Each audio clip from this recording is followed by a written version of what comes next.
Welcome, Ashish. Am I audible? Good evening, sir. Yes, sir. Audible. Yeah, good evening. Let us wait for others to join also. Okay, sir. You have any doubt, Ashish? Last class we could not have any because there was some update on the computer going on. So, do you have any doubt from previous classes? Uh, yes, sir. Yeah, please ask. Sir, 2 minutes.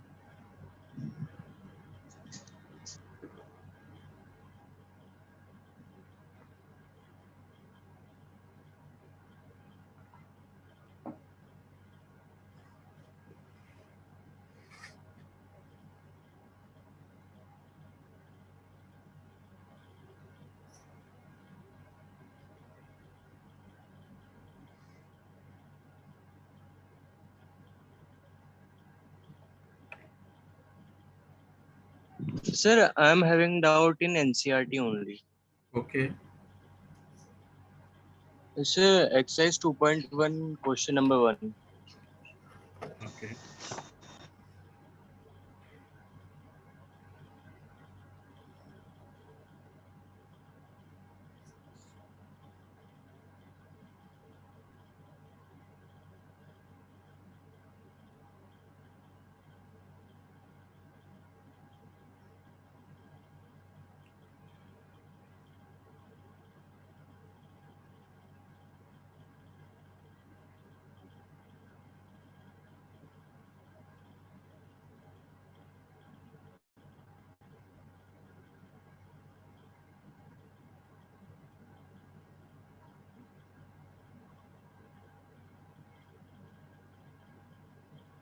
Two point one, question number one, right? So here it is given that if an ordered pair,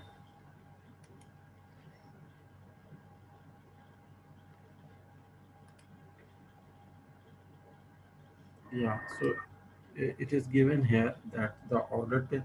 So Ashish, you have joined through some other device again, or Yes, sir. Yes. okay. So it is given this uh, exercise 2.1, question number one.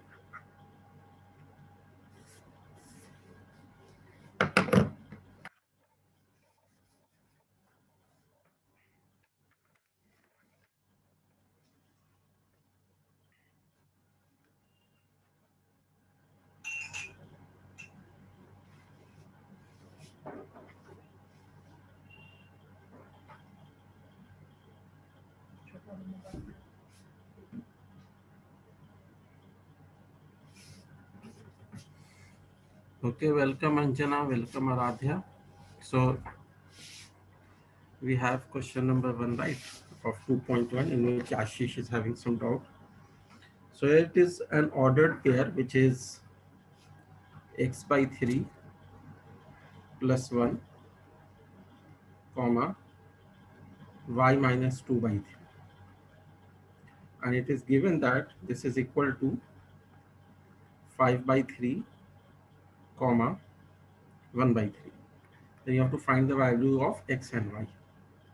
So here nothing much you have to do. You have to just equate the corresponding parts of the two pairs.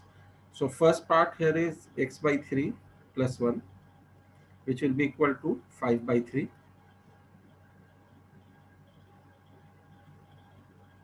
Someone else has also joined. Okay, Devansh is there. So this implies you can get the value of x. The calculation part I'm not doing. So finally you will get 5 by 3 minus 1 as 2 by 3, and 3 will cancel. X will be equal to 2. And another is y minus 2 by 3 is equal to 1 by 3, which will give you y value as 1. 3 by 3 is 1. So this is how you can get the value of x and y. Okay.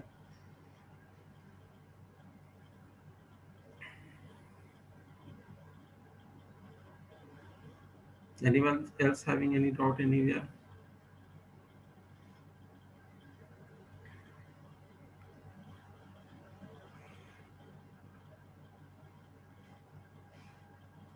You can ask doubts if you have anywhere.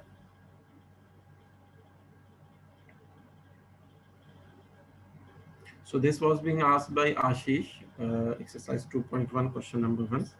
Last class में हम लोगों ने कहाँ तक किया था, कोई बता सकता है मुझे?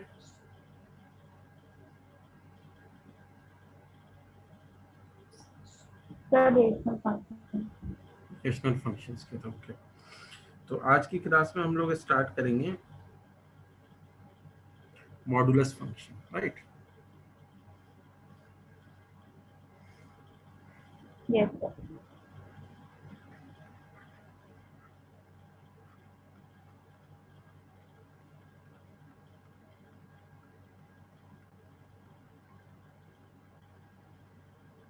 मॉडुलस फंक्शन भी कहते हैं इसको, और एब्सोल्यूट वैल्यू फंक्शन भी कहते हैं।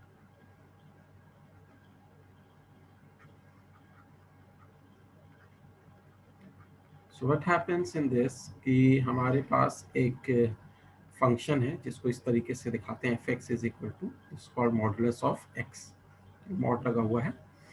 तो ये जो दो लाइनें हैं आगे और पीछे, these are the mods actually.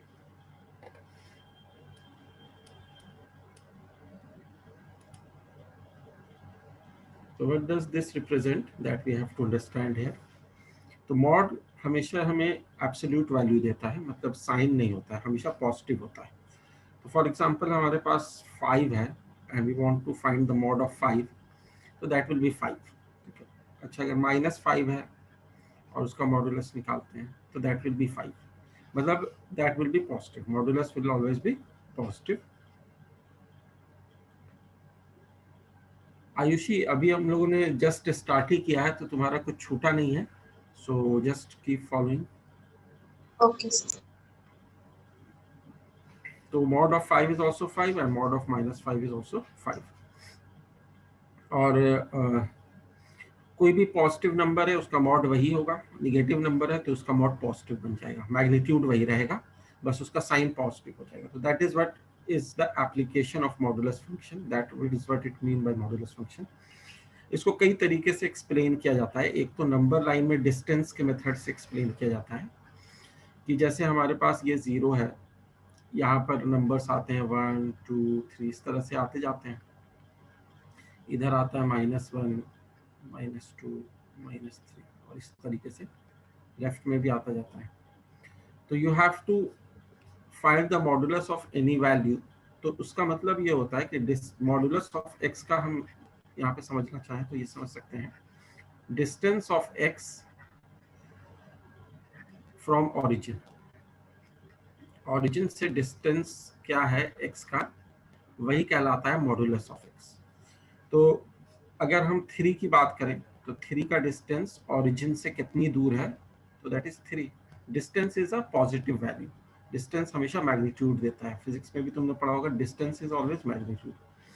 अच्छा अगर -3 की बात करें तो इसका जो डिस्टेंस होगा वो क्या होगा, तो डिस्टेंस इज ऑलवेज पॉजिटिव, तो ये भी 3 ही होगा। The distance is 3, it is on the left side only, इसलिए -3 बोलते हैं। लेकिन अगर मॉडुलस की बात करें तो mod of 3 is also 3 and mod of -3 is also 3, because mod का मतलब ये होता है distance of x from origin, और डिस्टेंस हमेशा पॉजिटिव होता है, तो चाहे राइट में हो या लेफ्ट में हो दैट विल बी पॉजिटिव। इसका एक और डेफिनेशन है जिस तरीके से इसको एक्सप्लेन किया जाता है मॉडुलस को, that if you take for example, if you take here another way in which you can define modulus function,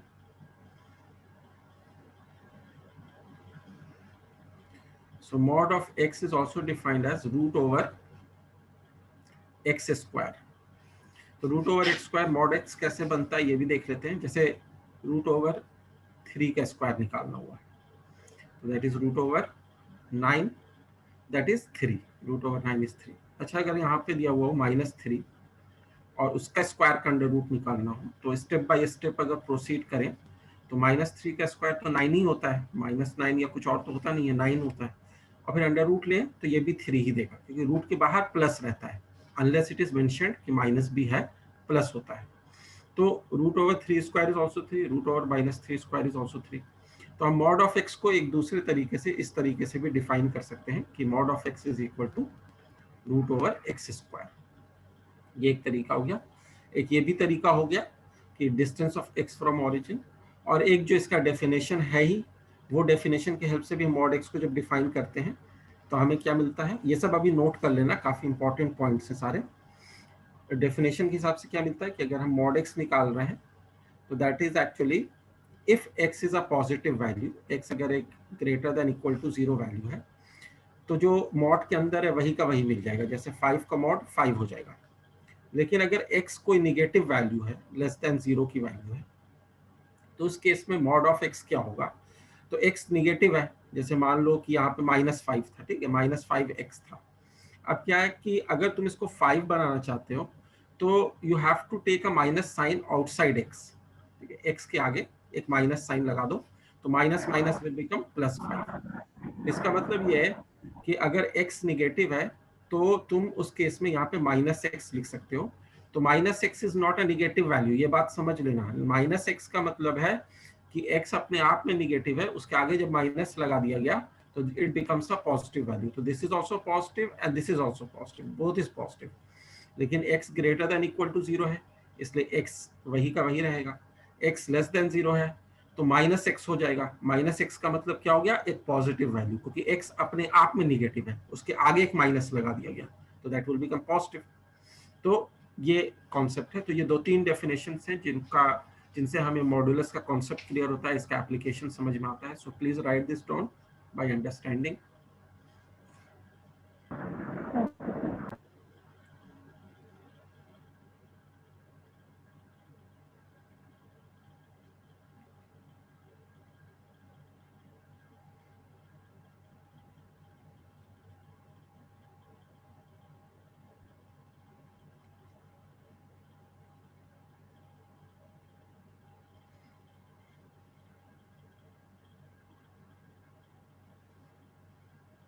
excuse me sir.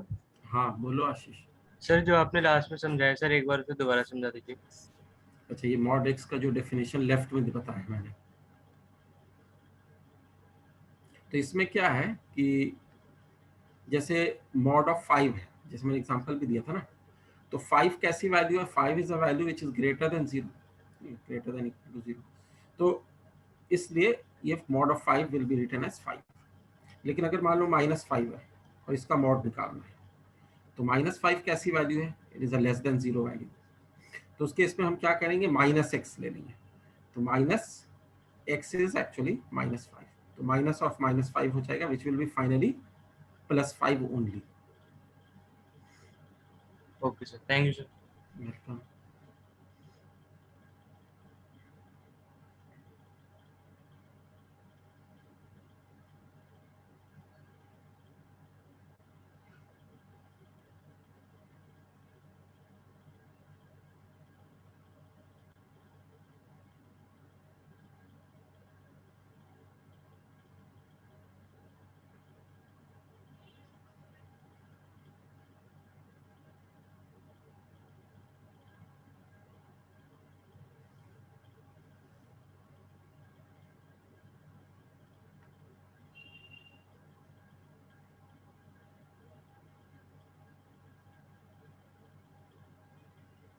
Everyone has written it.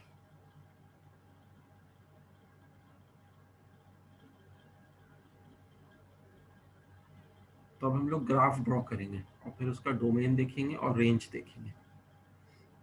Domain मतलब x की क्या क्या वैल्यूज ले सकता है, रेंज मतलब output क्या क्या दे सकता है। Yes, sir. Okay, so I'm erasing this.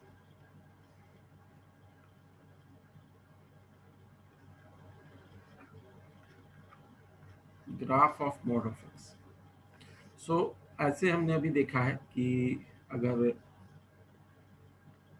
Mod x निकालना चाह रहे हैं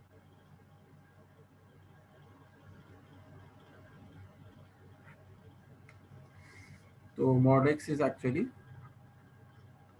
x if x is greater than equal to 0, और -x होता है अगर x निगेटिव वैल्यू है। तो इसका जब ग्राफ ड्रॉ करेंगे तो ये तो ऊपर वाला जो है ये तो आइडेंटिटी फंक्शन है, हमने आइडेंटिटी फंक्शन ड्रॉ किया था y is equal to x। तो ये जो पॉजिटिव एक्स के लिए हमें एक आइडेंटिटी फंक्शन मिल रहा है which is a straight line making 45 degree angle with the x axis, positive x axis. अच्छा, अगर निगेटिव एक्स की आउटपुट देखें तो दैट इज ऑल्सो पॉजिटिव, तो इसलिए हम नीचे नहीं बनाएंगे, यहाँ से v हो जाएगा। तो ये भी 45 डिग्री एंगल बना रहा है निगेटिव एक्स एक्सिस से। तो this is a graph of y is equal to mod of x। जैसे इसको और अच्छे से समझना चाहो तो ऐसे समझ सकते हो, जैसे यहाँ पे 1 है तो इसका आउटपुट क्या आ रहा है, 1, 1 का मॉड 1 होता है। अच्छा, अगर -1 है तो इसका मॉड क्या होगा, तो वो भी 1 ही होगा। As you can see this is also 1। तो 1 का मॉड भी 1 है, -1 का मॉड भी 1 है। It is a V shaped graph which is v at origin, और ये इसका नेचर होता है ग्राफ का। इस ग्राफ को हम देख के ये समझ सकते हैं कि इसका जो डोमेन है जिसके लिए ये डिफाइन है वो पूरा रियल नंबर है। हर वैल्यू का हम मॉडुलस निकाल सकते हैं, किसी भी वैल्यू का मॉडुलस निकल सकता है। रेंज जो होगा, range is not real number, range only positive values होंगी, क्योंकि हम लोग पॉजिटिव आउटपुट ही देख सकते हैं, यहाँ पर निगेटिव आउटपुट नहीं है। तो जो एफ एक्स है, जो रेंज है, we can write it like this, f of x that belongs to 0 to infinity, 0 या पॉजिटिव होगा, क्योंकि चाहे हम पॉजिटिव x के लिए लें चाहे निगेटिव x के लिए लें, आउटपुट हमेशा पॉजिटिव है। y is always positive, y is called f of x which is equal to mod of x, it is always positive.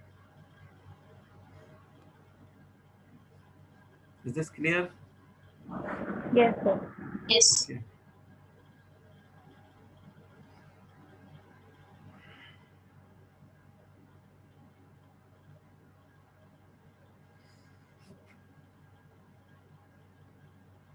So let us see a few questions on modulus of x. कहीं और से नहीं, अभी NCERT से ही देखेंगे। पहले हमारा base strong होना चाहिए, एनसीईआरटी इज द बेस। जब एक बार बेस स्ट्रॉन्ग हो जाएगा तो हम हाई लेवल के भी क्वेश्चंस कर सकेंगे। नहीं तो अगर हम डायरेक्ट हाई लेवल में चले जाएंगे और बेस वीक रहेगा तो ना लोअर लेवल का हो पाएगा ना हाई लेवल का हो पाएगा। तो we have to be little patient.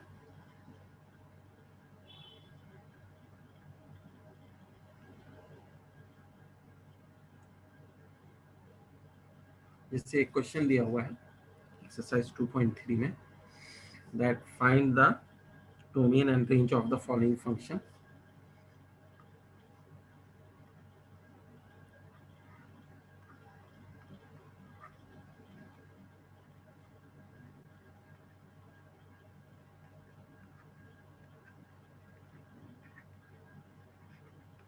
उसमें से एक फंक्शन जो है ये है f x is equal to minus mod of x. Mod of x तो है लेकिन उसके आगे माइनस लगाया हुआ है, तो ये एक फंक्शन है। इस फंक्शन के बारे में बताना है कि इसका डोमेन क्या होगा, रेंज क्या होगा, और मेरे तरफ से एडिशनल क्वेश्चन और हो गया कि इसका ग्राफ क्या होगा।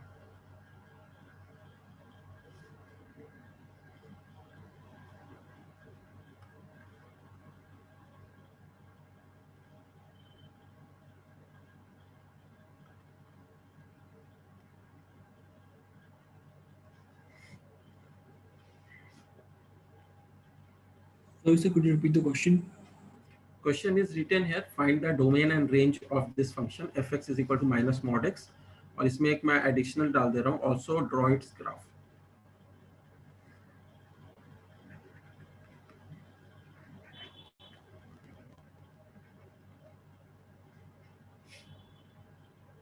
आराम से सोच के करने का है, कोई जल्दबाजी नहीं है, समझ के करो।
ट्राई कर लोगे तो बता देना, मैं एक्सप्लेन कर दूंगा।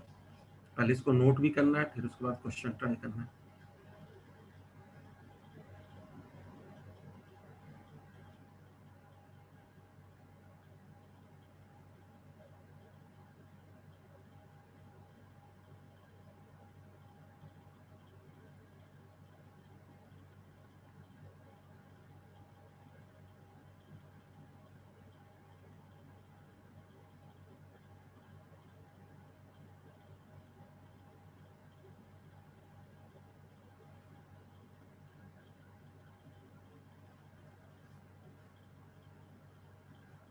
Domain is real, range is 0 to -infinity। Arushi -infinity to 0 बोलो, क्योंकि 0 बड़ा है ना, -infinity छोटा है, तो जो जहाँ से जहाँ तक ले रहे हैं।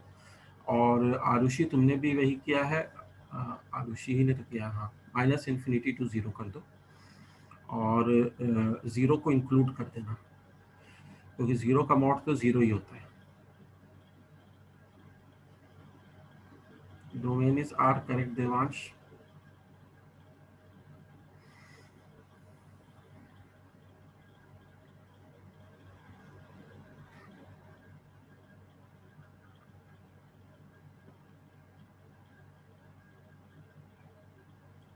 Yes, range is from -infinity to 0. So let us see. Most of you have understood it.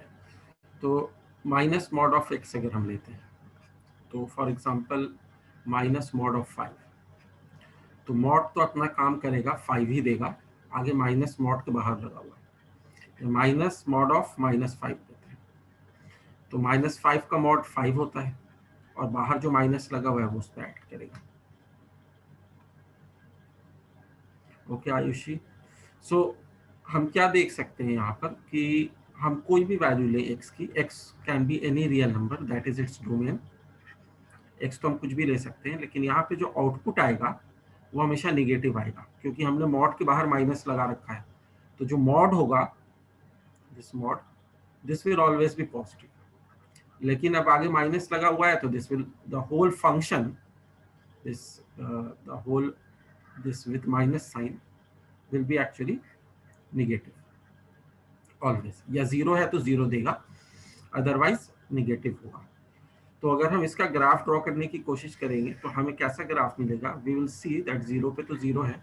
अब जैसे पॉजिटिव एक्स की वैल्यूज अगर लेते हैं तो तुम्हें ये इस तरह का लाइन मिल रहा है, दिस इज ऑलवेज निगेटिव, और इधर भी इस तरह, तो ये भी एक वी शेप्ड है, लेकिन ये उल्टा वी है, ये सीधा वी नहीं है। तो इसको कह सकते हैं y is equal to minus mod of x का ग्राफ, जहाँ की डोमेन रियल नंबर है और जो रेंज है वो -infinity to 0। As you can see the graph is from -infinity to 0।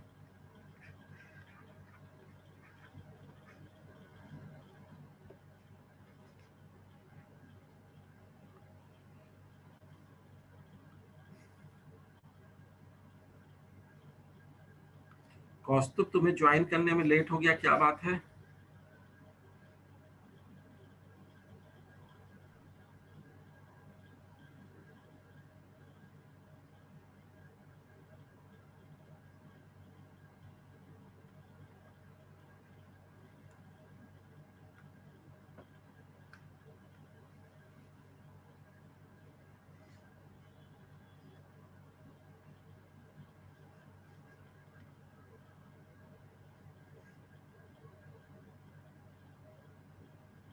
Anyways, हम लोग मॉडुलस फंक्शन अभी किए हैं, तो रिकॉर्डिंग अगर मिल जाए तो रिकॉर्डिंग देख लेना, नहीं तो नोट्स ले लेना अपने फ्रेंड से। ओके कौस्तुभ,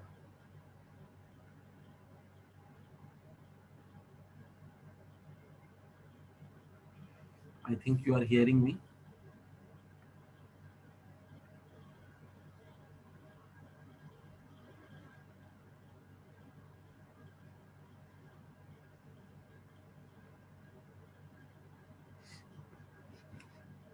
सो ये लिख लिया सबने? अच्छा, अब एक और क्वेश्चन मॉड पे मैं लेता हूँ। दिस क्वेश्चन सेज,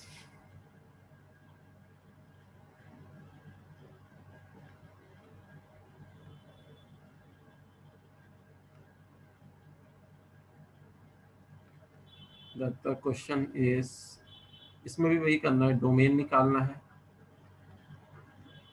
क्या है, रेंज निकालना है, वो क्या है, और ग्राफ ड्रॉ करना है. The function is y is equal to mod of x minus 1.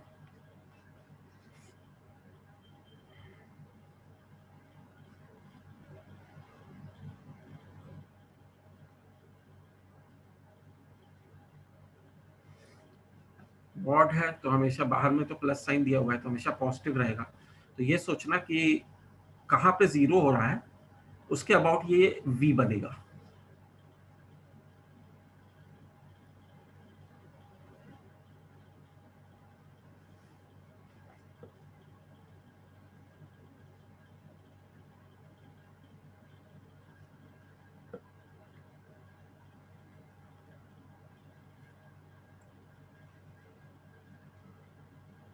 किसी को कोई डाउट तो नहीं आ रहा है? कुछ अगर डाउट आएगा तो पूछ लेना पक्का.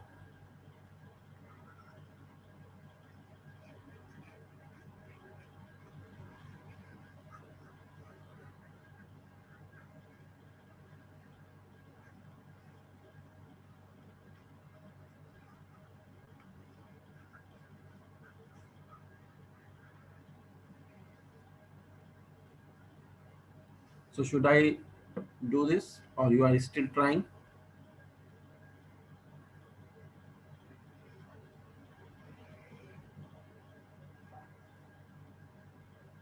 So y is equal to mod of x minus 1 जो है, इसमें तुम सोच सकते हो कि at x is equal to 1, जब x की वैल्यू 1 होगी तो y will be mod of 1 minus 1, that is 0. y will be 0.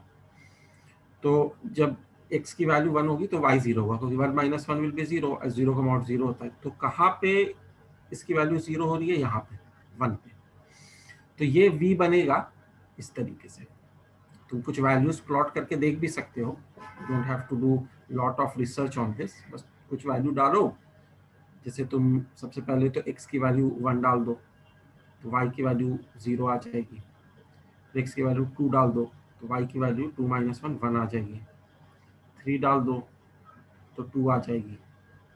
-1 डाल दो तो -1 -2 का मॉड 2 आ जाएगी. तो इस तरीके का कुछ ग्राफ बन रहा है. जैसे इसको तुम यहाँ पर प्लॉट करते हुए दिखाओगे भी, तो 1 पे तो 0 आ ही रहा है, 2 पे it will come out to be 1, right, और 3 पे 2 आ रहा है. at 3 you will see that its value is 2. अच्छा, एक और देख लो, 0 पे क्या आ रहा है, 0 वाला भी देख लो. तो 0 -1 इज -1 और उसका मॉड हो जाएगा 1. तो 0 पे अगेन ये 1 आ रहा है, मतलब ये y एक्सिस को कहाँ पे कट कर रहा है? 1 पे. और उसके बाद की वैल्यू जैसे -1 ले लो तो -1 पे इसकी जो वैल्यू आएगी दैट इज 2. तो इस तरीके से हम इस ग्राफ को देख सकते हैं. यू कैन से कि जो mod x का ग्राफ है, you can say that the graph of mod x जो होता है is shifted right by 1 unit. तो हम अगर x -1 का मॉड निकालते हैं तो mod x के ग्राफ से उसको कैसे ड्रॉ कर सकते हैं? इसको राइट शिफ्ट करा के 1 unit. Is this clear?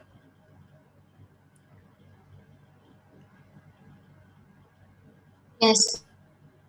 Okay. अच्छा, इसमें थोड़ा सा और वेरिएशन अगर कर दें, मान लो मैं ये कहूँ कि y is equal to mod of x, और ये -1 जो है ये मैं बाहर लगा देता हूँ, ये मैं बाहर लगा देता हूँ, अंदर नहीं मॉड के.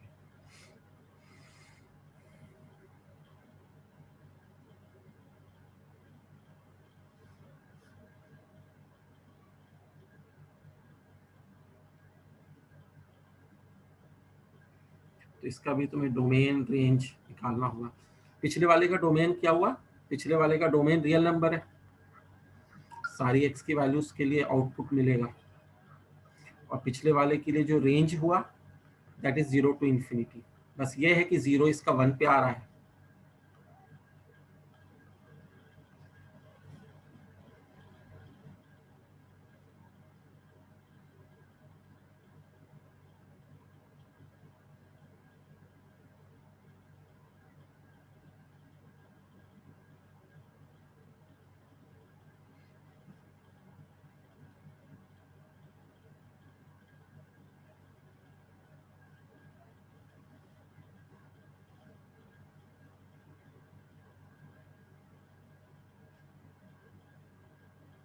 ये वाले ग्राफ का भी यही सब चीज पता करना है, मॉड ऑफ x माइनस 1 का।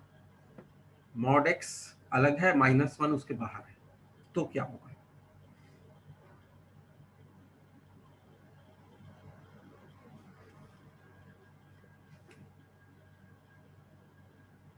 तो यहां पर ये देखो कि जब x की वैल्यू 1 होगी तो ये 0 देगा, ठीक है, 1 माइनस 1 0 हो जाएगा। और x की वैल्यू अगर 0 होती है तो ये माइनस 1 देगा, और ये अगर माइनस 1 लेते हैं तो फिर से 0 देगा। तो ये तीन वैल्यूज पे ध्यान दो, 1 पे ये 0 दे रहा है, 0 पे ये माइनस 1 दे रहा है, और माइनस 1 पे ये वापस से 0 दे रहा है। तो दीज आर द 3 पॉइंट्स। तो ये भी वी शेप्ड ग्राफ है, लेकिन इसकी टर्निंग 0 पे हो रही है, लेकिन ओरिजिन से नहीं हो रही है, माइनस 1 से हो रही है। तो if you draw this graph, the graph would be something like this, ये ऐसे जाएगा।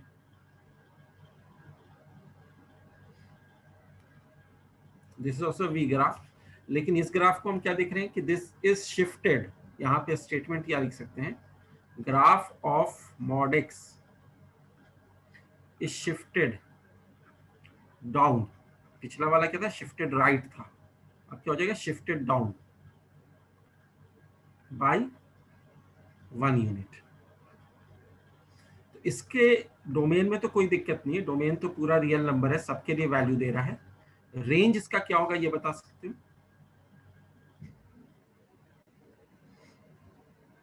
From -1 to infinity.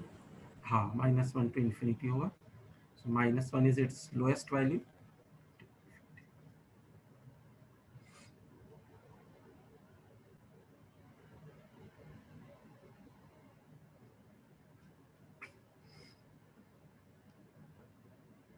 सो हमने मॉड का थोड़ा ग्राफ पढ़ा, अब एक प्रॉपर्टी पढ़ते हैं मॉड की, इंपॉर्टेंट प्रॉपर्टी है।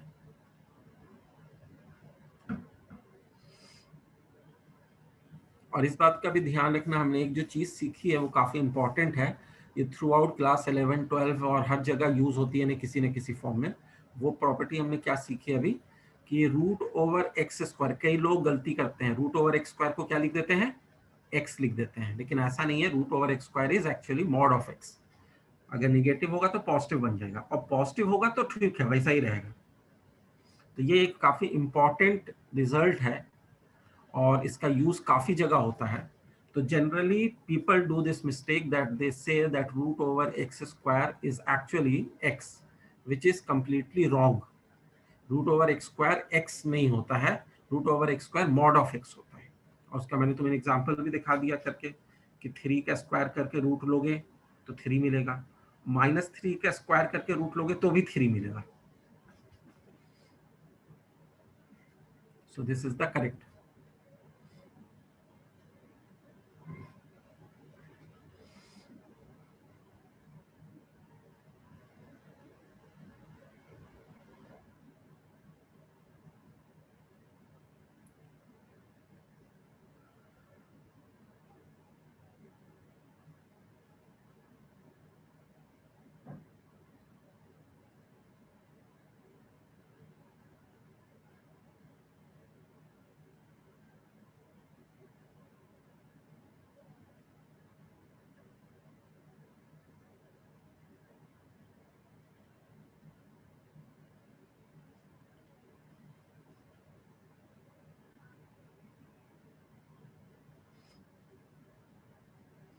When you have written this, then we'll move on to the next topic, which is actually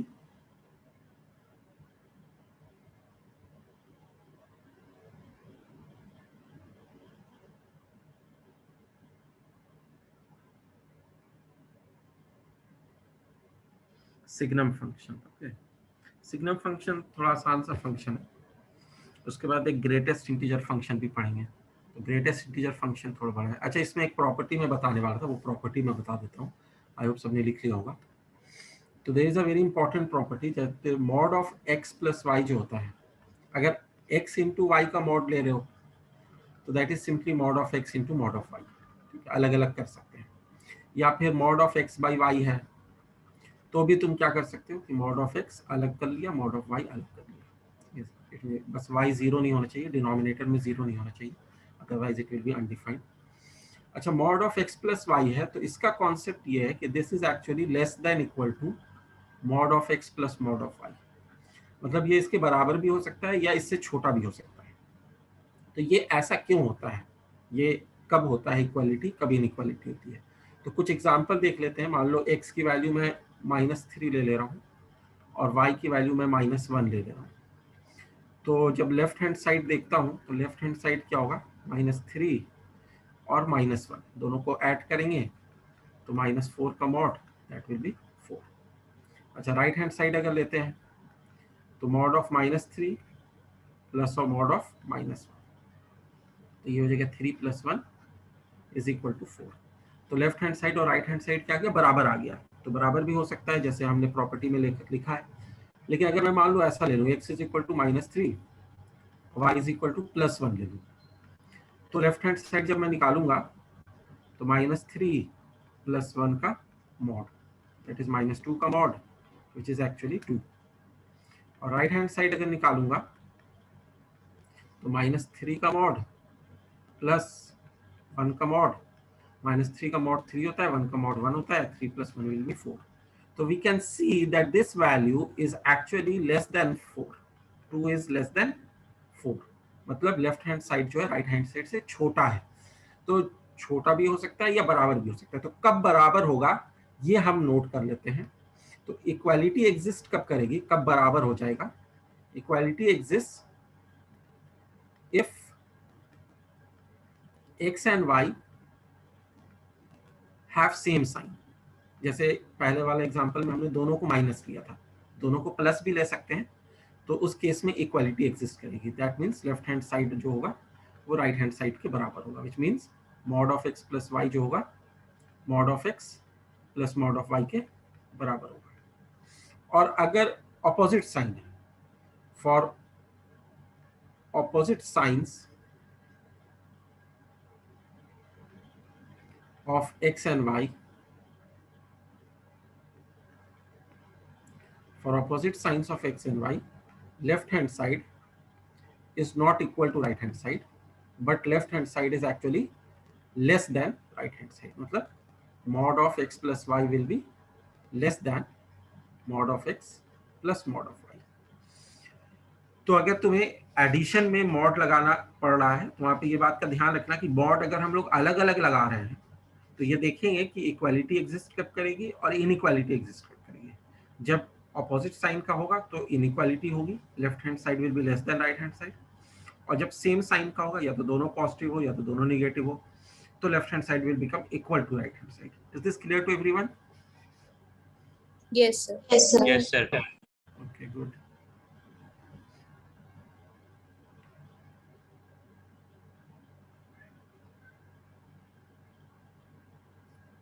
यहाँ पे मैंने सेम लिखना भूल।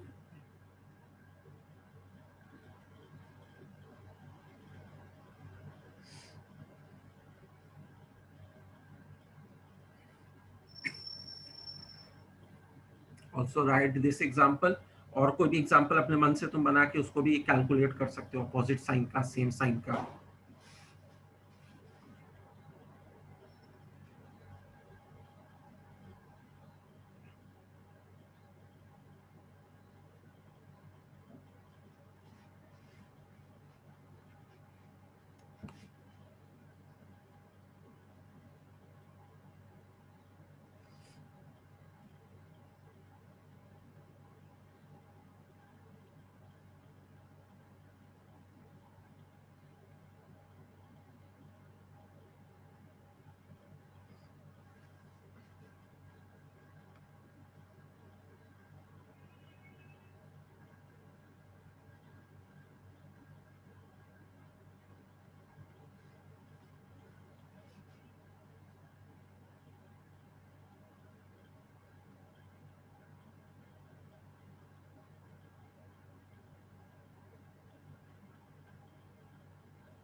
अब आते हैं सिग्नम फंक्शन पे, इसको नोट कर लेना तो बता देना, because you have to note, that is better. कई बार क्या होता है स्क्रीनशॉट वगैरह लेने के चक्कर में वो बात नहीं आ पाती है जो एक लिखने से बात आती है। तो you should write it down after understanding.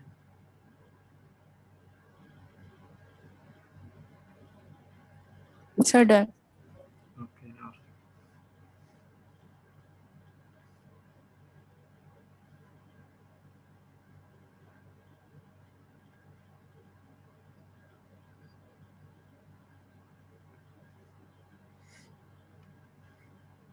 Okay, so this is signum function.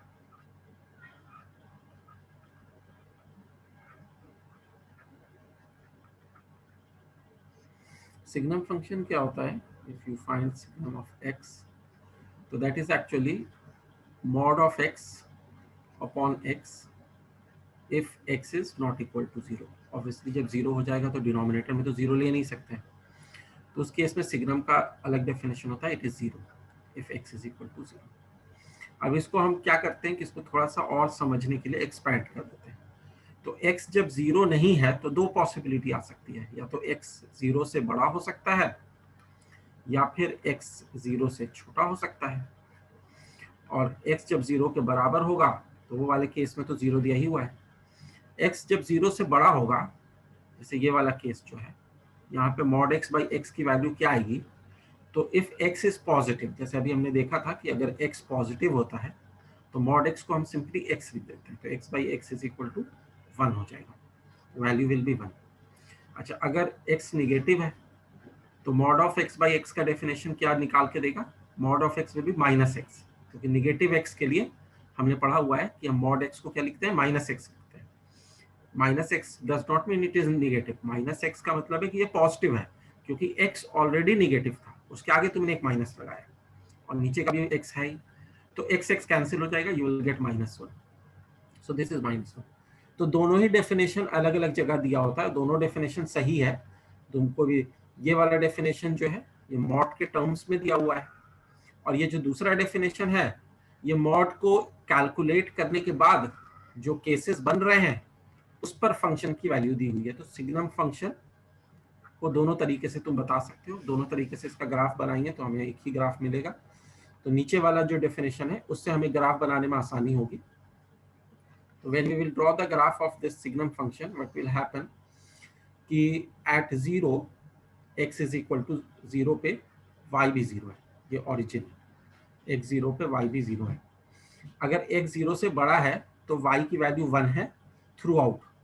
तो यहाँ पर मैं ओपन सर्कल दे रहा हूँ क्योंकि ये पॉइंट इंक्लूडेड नहीं है, उसके बाद की वैल्यूज इंक्लूडेड है. तो this is type of constant function for positive x. और x अगर निगेटिव है तो it is a sort of constant function for negative x. ये वैल्यू -1 है, ये वैल्यू 1 है. तो x कहीं भी पॉजिटिव कुछ भी हो उसका सिग्नम 1 ही होता है, और x कोई भी नेगेटिव वैल्यू हो उसका सिग्नम -1 होता है.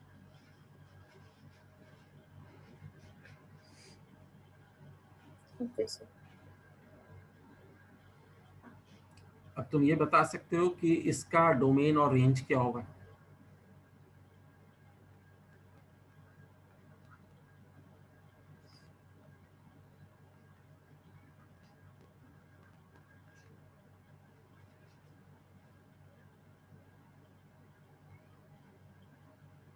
So domain can be any real number, कोई भी रियल नंबर का तुम सिग्नम निकाल सकते हो. जैसे तुम्हें पता भी है पॉजिटिव x हो, नेगेटिव x हो, 0 हो, हर चीज का सिग्नम निकलता है. तो domain is x belonging to real number. Range जो है y which is signum of x, वो तीन ही वैल्यूज अपने आउटपुट में देगा, या तो -1 देगा फॉर नेगेटिव x, या तो 0 देगा, या तो 1 देगा. तो ये तीन वैल्यूज डिस्क्रीट वैल्यूज, कोई कंटिन्यूटी कोई इंटरवल नहीं है. This is the elements of this set -1, 0 and 1. यही तीन वैल्यू ये दे सकता है. So can you please repeat this function once again? देखो सिग्नम फंक्शन ये है कि इसमें हम लोग इसको इस तरीके से डिफाइन करते हैं, mod x by x if x is not zero, non zero है. अगर x 0 है तो उसको हम 0 लेते हैं. This is how signum function is defined. इस फंक्शन का डेफिनेशन यही है. बाकी इसको फर्दर इवैल्यूएट करते हैं तो x जब नॉट इक्वल टू 0 है तो दो केसेस निकल के आते हैं, इधर x इज पॉजिटिव और x इज नेगेटिव. तो इन दोनों कंडीशंस पे हम mod x की वैल्यू जो ऑलरेडी पढ़ चुके हैं उससे ये निकाल सकते हैं कि जब x पॉजिटिव है तो सिग्नम x 1 होगा, जब x नेगेटिव है तो -1 होगा. ये मैंने राइट साइड में कैलकुलेट करके दिखा दिया तुम्हें. तो ये सिग्नम फंक्शन का डेफिनेशन है. ये तीन ही वैल्यूज दे रहा है, या तो 1 देगा, या तो -1 देगा या तो 0 देगा। और कब देगा वो मैंने ग्राफ में भी दिखा दिया है और यहाँ पे लिखा हुआ भी है। तो this is the graph of y is equal to signum of x। और फिर इसी ग्राफ से हम इसका डोमेन और रेंज निकाल रहे हैं। तो domain is all real number, range is -1 0 1, जो आउटपुट है वो -1 0 और 1 है। Is this clear? Yes, sir. Yes.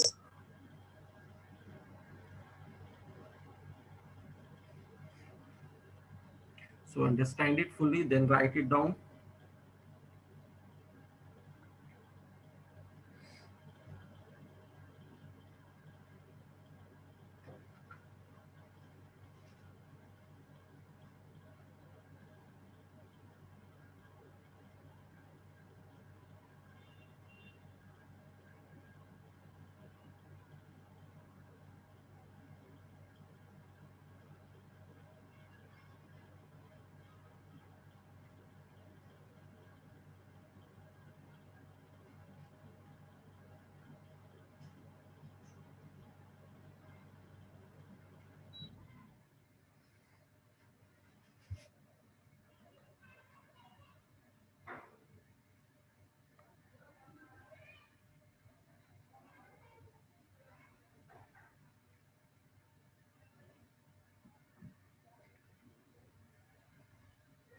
Sir, done. Okay, good.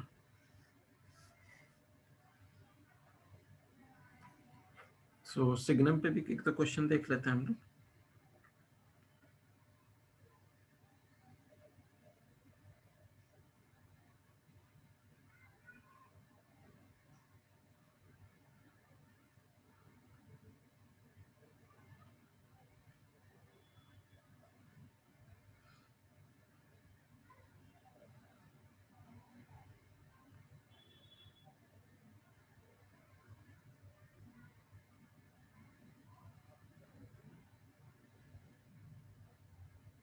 Signum पे अभी तो कोई क्वेश्चन मुझे दिख नहीं रहा है यहाँ पे।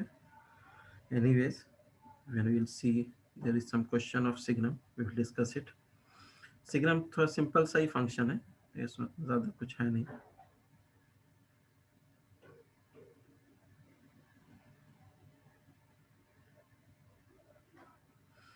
Now we have greatest integer function.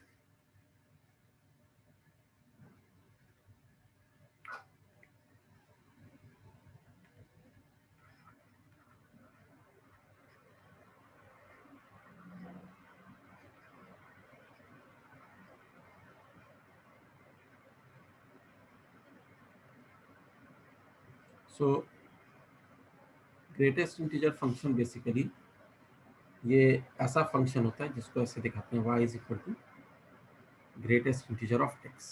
ये बॉक्स लगा देते हैं। तो ये बॉक्स जहां भी लगा हो वहां पर मेंशन करना ये मस्ट होता है कि this stands for greatest integer function. अगर ये मेंशन नहीं किया हुआ है कहीं पर और बॉक्स लगा हुआ है तो उसको हम सिंपल एक ब्रैकेट की तरह ट्रीट करेंगे, उसको ग्रेटेस्ट इंटीजर फंक्शन नहीं मानेंगे। तो ये बात का ध्यान रखना कि जहां पर भी बॉक्स के बारे में बताया गया हो कि this box is for greatest integer function, तभी हम उसको ग्रेटेस्ट इंटीजर फंक्शन की तरह ट्रीट करेंगे। अदरवाइज नॉर्मल ब्रैकेट मान के चलेंगे। जैसे कई बार होता है ना, मतलब ऐसा है 2,3 ब्रैकेट ये वाला लग गया, फिर 4 और इसको कुछ ऐसे ब्रैकेट लगा दिया। तो ये यहाँ पर नहीं लिखा हुआ है कि ये ब्रैकेट जो है ये ग्रेटेस्ट इंटीजर फंक्शन है, तो हम इसको ब्रैकेट की तरह ट्रीट करेंगे, ना कि ग्रेटेस्ट इंटीजर फंक्शन की तरह। तो it has to be mention that it is greatest integer function. अब ग्रेटेस्ट इंटीजर फंक्शन होता क्या है, तो ध्यान से सुनना, इंपॉर्टेंट फंक्शन है ये भी। ग्रेटेस्ट इंटीजर फंक्शन का मैं एक दो एग्जांपल पहले देता हूँ। जैसे 3.7 है, इसका जो ग्रेटेस्ट इंटीजर वैल्यू होगा, जो इसकी आउटपुट आएगी, दैट विल बी 3। तो इससे एक बात ये समझ में आ रही है कि डेसिमल पार्ट हट जाता है। लेकिन इसका ऐसा सीधा सीधा सा डेफिनेशन नहीं है। इसका डेफिनेशन ये है कि greatest integer among all integers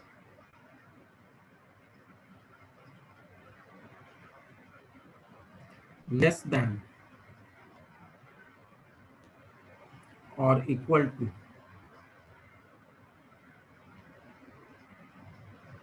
x greatest integer among all integers less than or equal to x. So सारे इंटीजर्स में जो इसके बराबर या इससे छोटा है उसमें जो सबसे बड़ा इंटीजर होगा that is greatest integer value of 3.7. तो इस डेफिनेशन को ध्यान में रखते हुए और जैसे तुम नंबर लाइन पे ये प्लॉट करते हो 0 1 2 3 4 ऐसे हम प्लॉट करते हैं, तो 3.7 जो है वो 3 और 4 के बीच में कहीं पे यहाँ पर है. This is 3.7. तो among all integers less than or equal to 3.7. तो 3.7 के इक्वल तो कोई इंटीजर नहीं, क्योंकि 3.7 एक इंटीजर है नहीं. तो 3.7 से छोटे में जो सबसे ग्रेटेस्ट इंटीजर है वो है 3. among all integers less than or equal to x the greatest integer is actually 3. तो इसीलिए हमने ग्रेटेस्ट इंटीजर ऑफ 3.7 को क्या लिखा है, 3 लिखा है. इसी डेफिनेशन का ध्यान रखते हुए अगर तुमसे पूछा जाए मान लो -2.3, इसका ग्रेटेस्ट इंटीजर क्या होगा, तो कोई बता सकता है? -2. So -2. नहीं, -2 नहीं होगा सर 2 आएगा. 2 भी नहीं आएगा, -2 भी नहीं आएगा. एक्चुअली तुम नंबर लाइन पे इसको देखो कहाँ पे है. ये है -1, ये है -2, ये है -3. -2.3 जो वैल्यू है वो कहाँ पे लाई करती है, -3 और -2 के बीच में कहीं पे लाई करेगी. यहाँ पे this value is -2.3. Am I right? Yes, sir. अब इस -2.3 से छोटे जितने भी इंटीजर्स हैं या इसके बराबर, तो इसके बराबर तो कोई नहीं है क्योंकि -2.3 एक इंटीजर नहीं होता है. तो इसके छोटे जितने भी इंटीजर्स हैं उनमें ग्रेटेस्ट जो इंटीजर होगा वो लिखेंगे. तो वो क्या होगा? सर 3. 3 कहाँ है? -3. So -3. So -3. -3. तो दैट इज -3 एक्चुअली.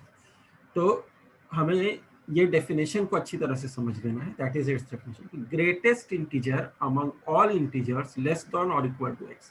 अब जैसे कोई इंटीजर खुद ही है, मान लो 7 है, और इसके बारे में पूछा जाए कि इसका ग्रेटेस्ट इंटीजर वैल्यू क्या होगा, तो हम उसको 7 ही लिखेंगे क्योंकि ये खुद ही इंटीजर है.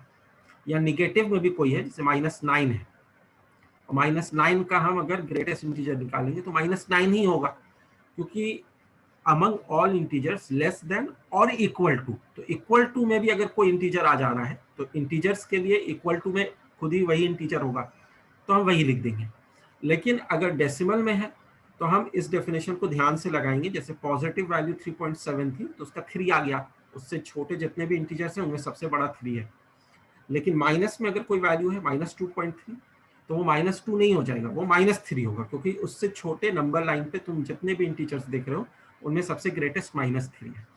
Is this clear to everyone? Yes, Yes, sir. sir. Yes, sir. Okay, good.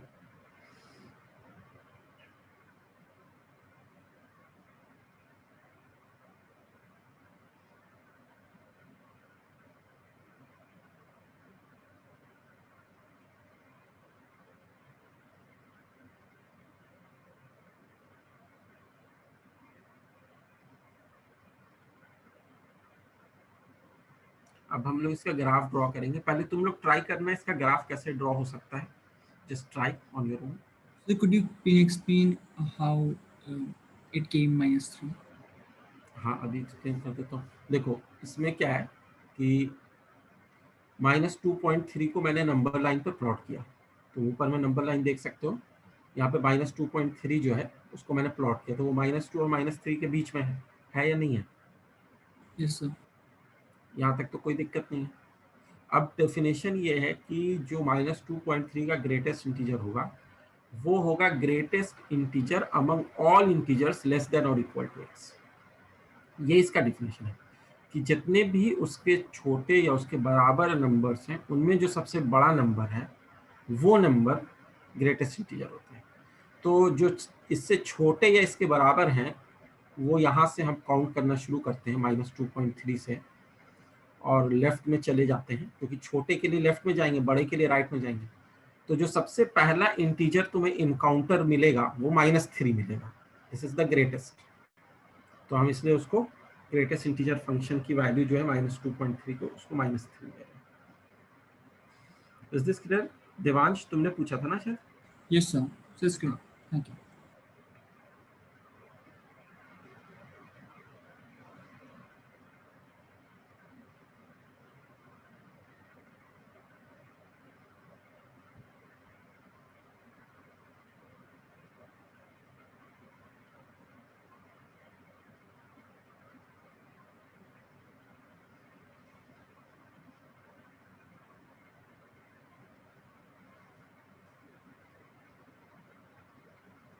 Sir, done. Okay,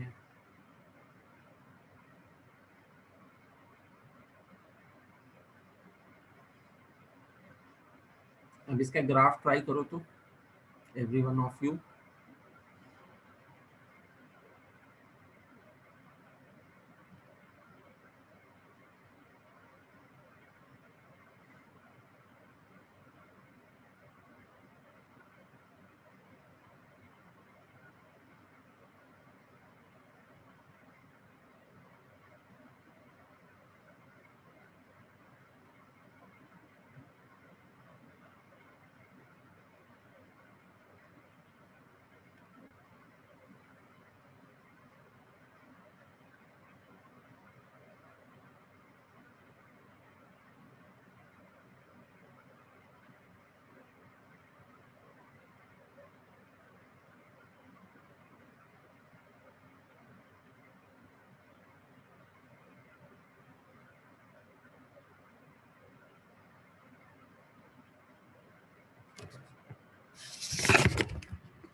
So it's coming out as stairs sort of. हाँ हाँ, गुड। तो बेसिकली अगर हम graph of greatest integer of x plot करते हैं तो ये एक स्टेप फंक्शन की तरह इसको बिहेव करता है। स्टेप फंक्शन जैसे स्टेयर की तरह होता है। तो व्हाट हैपेंस, इसको प्लॉट करते हैं, कुछ वैल्यूज लेके अपने आप आइडिया लग जाएगा। तो सबसे पहले जैसे 0 लेते हैं तो 0 का ग्रेटेस्ट इंटीजर 0 ही होगा, जो इंटीजर है उसका ग्रेटेस्ट इंटीजर तो वही होता है। तो 0 का 0 होगा। अब 0 और 1 के बीच में जितने भी नंबर्स आएंगे 1 को छोड़ के, 0.01 हो, 0.5 हो, 0.9 हो, 0.99 हो, तो 1 से छोटे और 0 से बड़े जितने भी नंबर्स आएंगे उनका सबका ग्रेटेस्ट इंटीजर वैल्यू एक ही होगा, दैट विल बी 0। अगर हम 0.99 का भी ग्रेटेस्ट इंटीजर वैल्यू निकालेंगे तो among all integers less than 0.99 the greatest is 0। तो ये एक अच्छा 1 पे अगर हम जाएंगे तो 1 का ग्रेटेस्ट इंटीजर 1 हो जाएगा, तो ये खुद एक इंटीजर है। और 1 के बाद 2 तक अगर जाते हैं तो पहले 0 से 1 तक का हमने देखा है, पहले उसको ड्रॉ कर लेते हैं।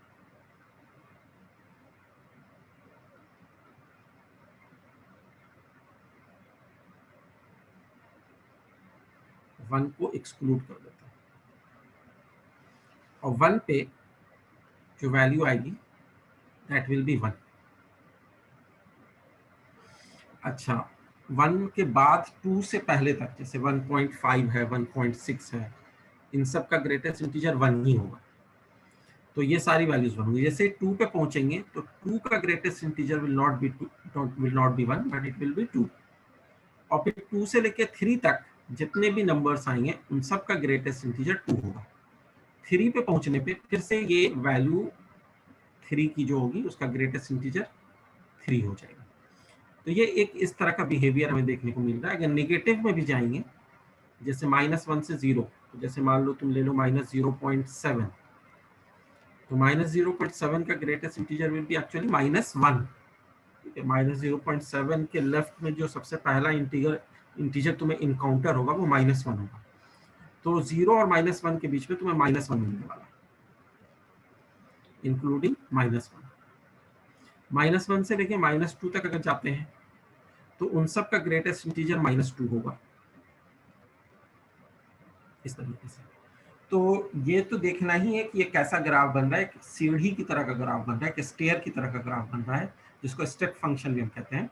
लेकिन इसमें ये चीज काफी ध्यान से याद रखनी है कि कौन सा पोर्शन इंक्लूडेड है, कौन सा पोर्शन एक्सक्लूडेड है। जैसे हम 2 से 3 की बात करें मान लो, तो 2 से 3 में 2 is included in this step but 3 is not included, 3 अगले स्टेप में आ जाएगा।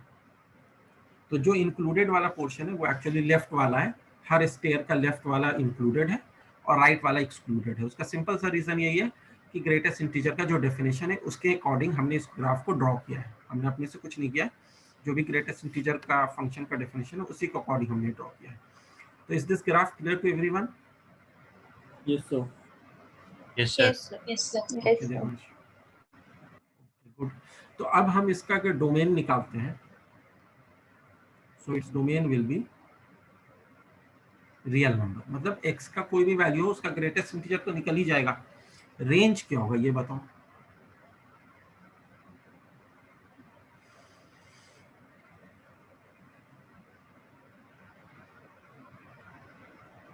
जैसे कि नाम बता रहा है ग्रेटेस्ट इंटीजर फंक्शन, मतलब हमेशा इंटीजर ही आउटपुट में मिलेगा, कोई डेसिमल नहीं मिलेगा।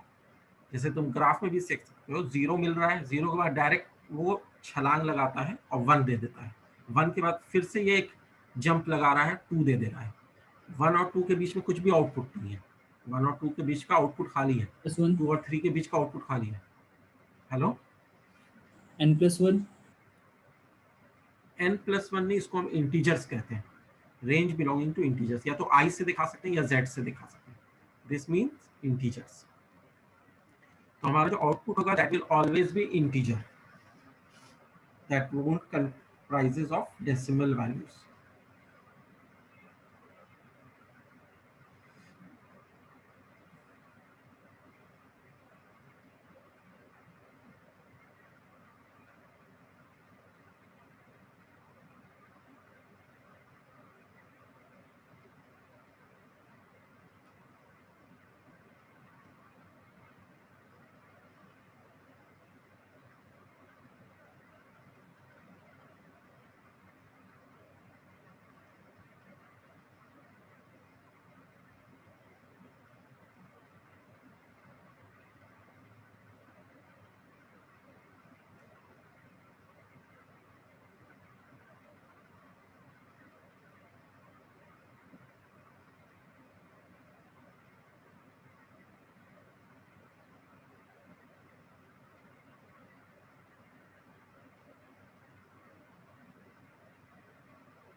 ग्रेटेस्ट इंटीजर पे भी कोई क्वेश्चन मुझे दिख नहीं रहा इसमें, कोई ऐसा क्वेश्चन जो डिस्कस किया जा सके। मैं अपने से कुछ क्वेश्चन बना के तुम्हें बताता हूँ।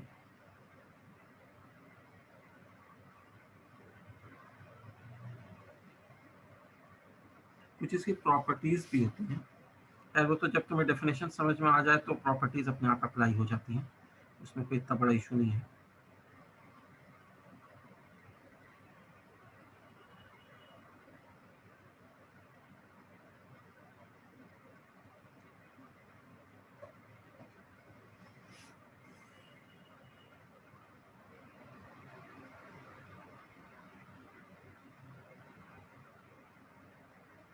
Everyone has written this?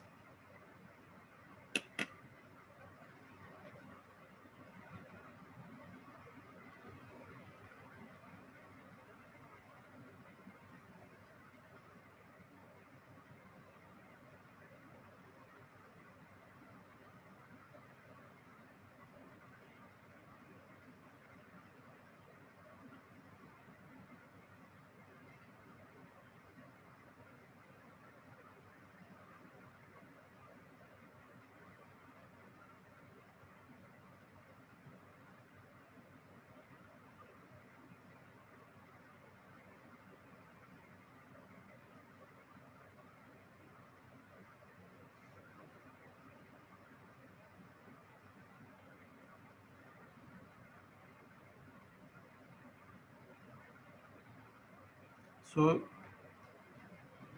let us move on to algebra of functions now. एक फ्रैक्शनल पार्ट फंक्शन भी होता है, वो एनसीईआरटी में नहीं दिया हुआ, लेकिन हम लोग को कंपटीशन के लिए करना होता है, वो हम लोग बाद में करेंगे, जब 12th वाला फंक्शंस करेंगे तब फ्रैक्शन पार्ट करेंगे। या अगर अभी तुम करना चाहते हो तो मैं तुम्हें बता देता हूँ, are you interested in one more function which is not in NCERT but will be later, तो अभी करना चाहते हो या बाद में करोगे?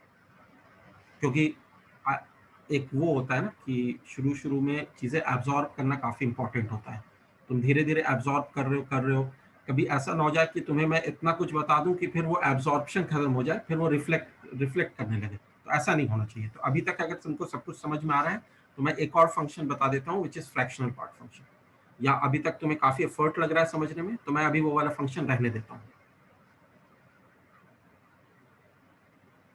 Should I tell you fractional part function? Any one of you can respond as you wish.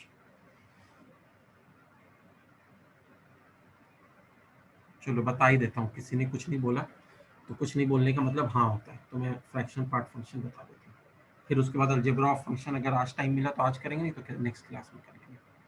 लेकिन अब ये है कि तुम एनसीईआरटी के सारे एक्सरसाइज कर सकते हो, एनसीईआरटी एग्जाम्पलर, आरडी शर्मा, जो भी तुम अभी बुक्स ले रहे हो रेफरेंस बुक्स, उसके सारी क्वेश्चन 11th की जो है functions, there are 2 part. Function जो चैप्टर है वो 11th में भी है और 12th में भी है।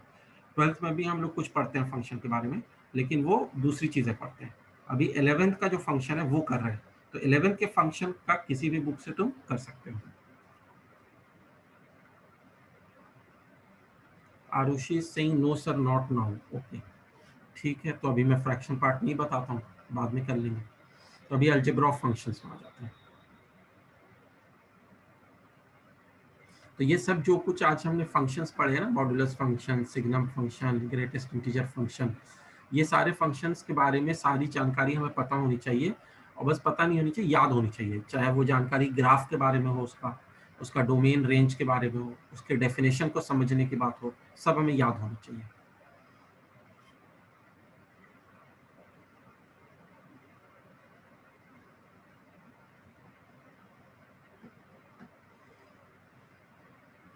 Sudden. Okay Ashish.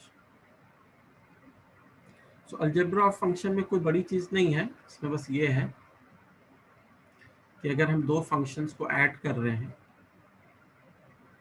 F of F plus जी, और उसको किसी पे अप्लाई कर रहे हैं, किसी इनपुट पे, तो हम अलग अलग अप्लाई करके भी उसको ऐड कर सकते हैं, ये इसका मतलब हुआ।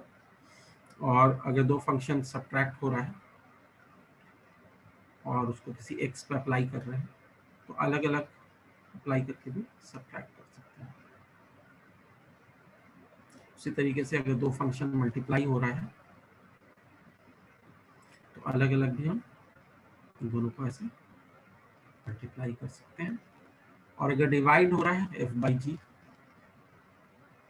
ऑफ एक्स, तो that is actually f x by g x. इसमें बस एक ध्यान रखना है, जो डिनोमिनेटर में जी एक्स गया है that should not be equal to 0, ये तो पहले डिफाइन नहीं होगा।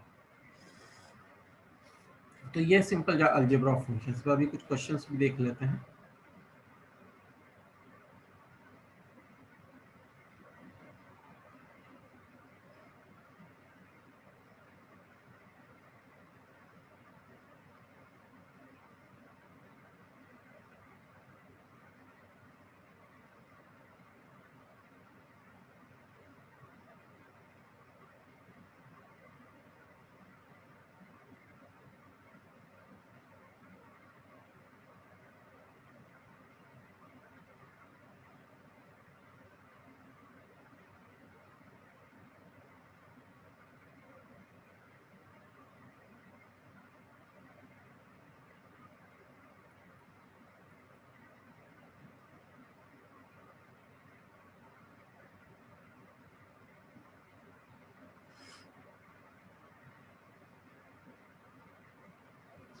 जैसे एक एग्जांपल ले लेते हैं,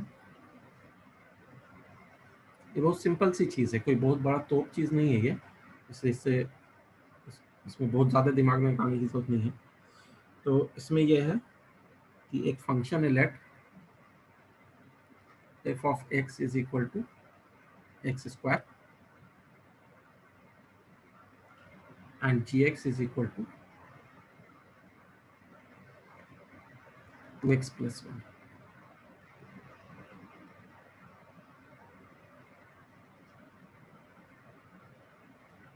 B2 real functions.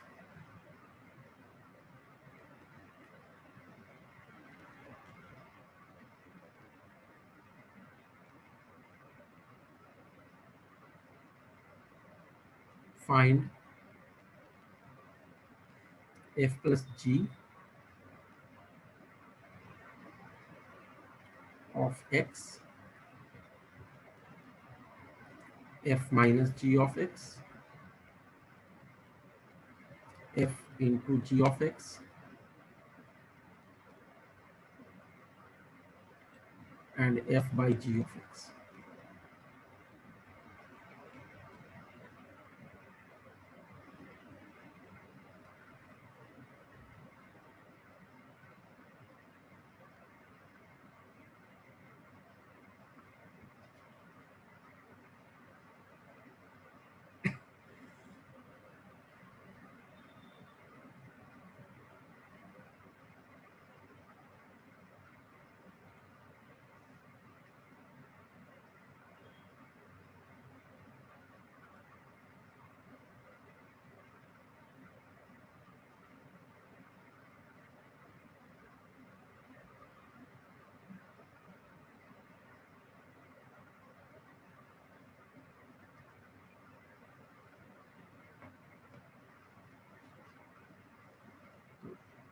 ये वाला पोर्शन इरेज करके मैं यहीं पे लिख दूंगा.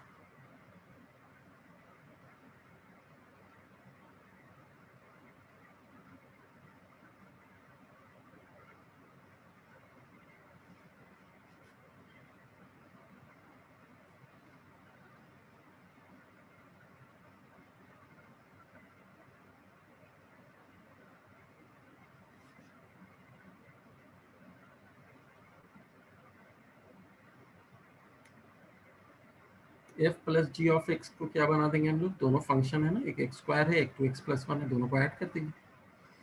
X square plus 2x plus 1. This is f plus g of x. What will be f minus g of x? x square plus 2x minus 1. x square Sorry. Minus 2x plus 1 जो है वो उसके बाहर minus होगा, तो x square minus 2x minus 1. 1. जी function 2x plus 1 है ना, तो एक्स स्क्वायर से उसको सब्ट्रैक्ट करते हैं. Some response has come from Arushi. Arushi, यहाँ पे तुमने इक्वल टू साइन एक्स्ट्रा क्यों लगा दिया? एक्स स्क्वायर प्लस 2x तो ठीक है, प्लस 1 हो जाएगा ना.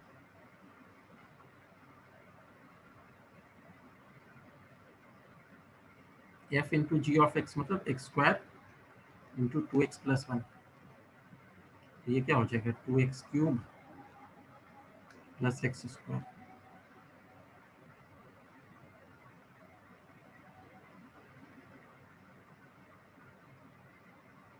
हाँ सही है Ayushi.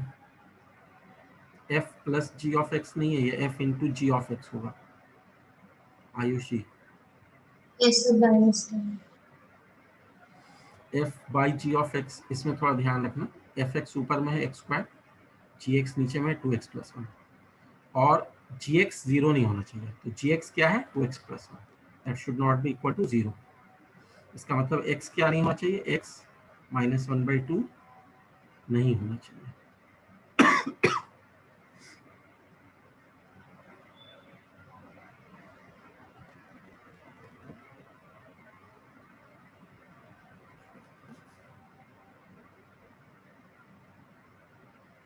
Yes Arushi, x square by 2x plus 1 is fine, लेकिन साथ में ये कंडीशन लगानी जरूरी है कि x is not equal to minus half. ये कंडीशन हम साथ में लगाएंगे. It is very important. इसके साथ ही इसका पूरा डेफिनेशन होगा.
So let us see a few more questions.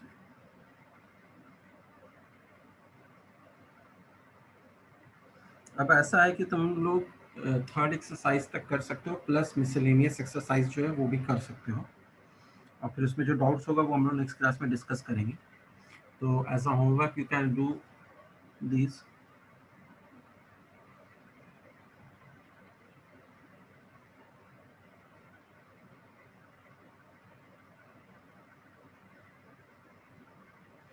और कौन सी बुक फॉलो कर रहे हो एनसीईआरटी के अलावा तुम लोग? एनसीईआरटी एग्जाम्पलर या आरडी शर्मा कुछ कर रहे हो? Yes. Ashish, which book are you following? The RD Sharma. Okay. RD Sharma वो बोर्ड वाली, या अभी वो ऑब्जेक्टिव आरडी शर्मा तो नहीं कर रहे ना, जो जेई वाली होती है? No sir, वाली. अच्छा. Devansh? NCERT example NCERT exemplar कर रहे हो, वो भी ठीक है. Ayushi? Sir, addition. RD Sharma. Arushi?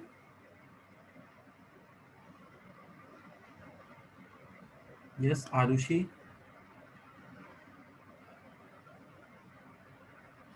Okay, तुम्हारा लगता है माइक काम नहीं कर रहा, तुमने मैसेज किया मुझे. एग्जाम्पलर, ओके ठीक है. एग्जाम्पलर आरडी जो भी कर रहे हो अच्छी बात है, लेकिन ये भी ध्यान रखना कि एनसीईआरटी जरूर करो. पहले एनसीईआरटी करो फिर कुछ भी करो. Okay Arushi, your mic is not working. Understand. अभी कौस्तुभ तक कहाँ चला गया? जैसे ही मैंने बुक्स के बारे में पूछना शुरू किया वो निकल गया.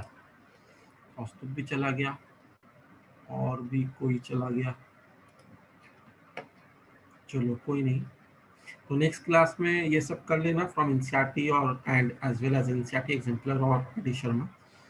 उसके बाद हम लोग नेक्स्ट क्लास में, परसों की क्लास में, उसके डाउट्स वगैरह डिस्कस करेंगे. कुछ और देखेंगे, थ्योरी करनी हो तो थ्योरी कर लेंगे. वैसे बेसिक थ्योरी तो कंप्लीट हो ही गई है फंक्शंस की, लेकिन कुछ और अगर करनी हुई तो डाउट्स के अलावा तो देख लेंगे. So it is okay everyone.